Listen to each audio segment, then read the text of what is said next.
for Fiona.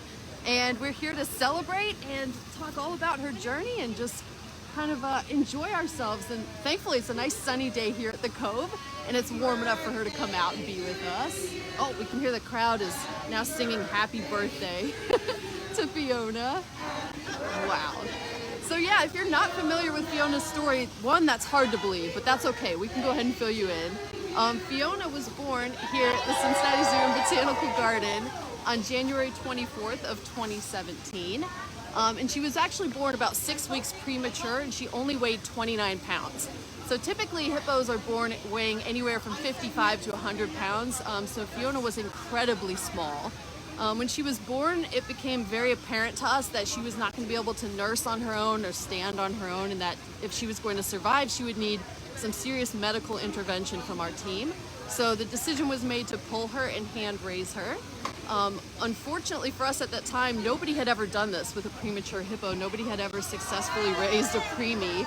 So we kind of didn't know what we were doing in the beginning. We kind of had to write our own playbook, and it took a whole village of people. Some of the greatest minds in the zoo world, and lots of help even from Cincinnati Children's Hospital as well. All sorts of people within our community with knowledge and ability to help band together and helped us raise her. We made it through we made it through a variety of different health problems, but Fiona overcame absolutely everything, and now she's 6 years old. She is tipping the scales at over 2,300 pounds as of today. And as you can see, she is a happy, healthy hippo. And she became something of an internet sensation along the way. Our zoo was very interested in telling Fiona's story as it was happening. So she was on social media, we were sharing updates. The world, and especially our Cincinnati community, was rooting for us and watching her story with bated breath to see what would happen. And as we said, she's obviously thriving and alive and doing well today. So here we are. It's become our annual tradition, of course, to have a big birthday cake and a celebration, because it's a big deal. She's been through so much and everybody loves her so much. We definitely love to celebrate and make a big deal out of Fiona. So she's got her cake. As you can see, we've got a lot of strawberries, blueberries, raspberries, definitely a berry theme. Oh, yummy. And some delicious yogurt whipped cream icing on top of there as well.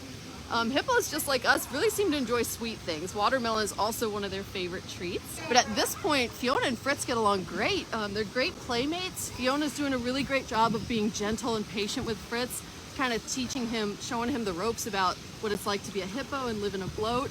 And it's absolutely amazing to watch that Fritz is just as charismatic and fun and sassy and spunky as Fiona was. And that was such a surprise for us. We kind of all assumed that that had something to do with Fiona being hand raised and being around people and being used to cameras and stuff like that. And now seeing that Fritz is mother raised and has so many of those similar qualities, we're starting to think it's just genetics, and like BB just produces some really charismatic, amazing little hippo babies apparently. Always done in a very safe way, but yes, Fiona absolutely comes over and engages in that sort of interaction with us. Alexandria wants to know, how long can a hippo hold their breath underwater, and do they sleep underwater? Oh, great questions. So hippos can hold their breath from around 3 to 5 minutes typically is what we see, and they do sleep in the water. In fact, it's incredible. Hippos will sleep with their heads completely submerged, and they'll lift or rise up to the surface to take breaths without even waking. It's like an involuntary response that exists in them, which is really, really cool. Very impressive stuff. LaDonna asked, what age does Fiona have to be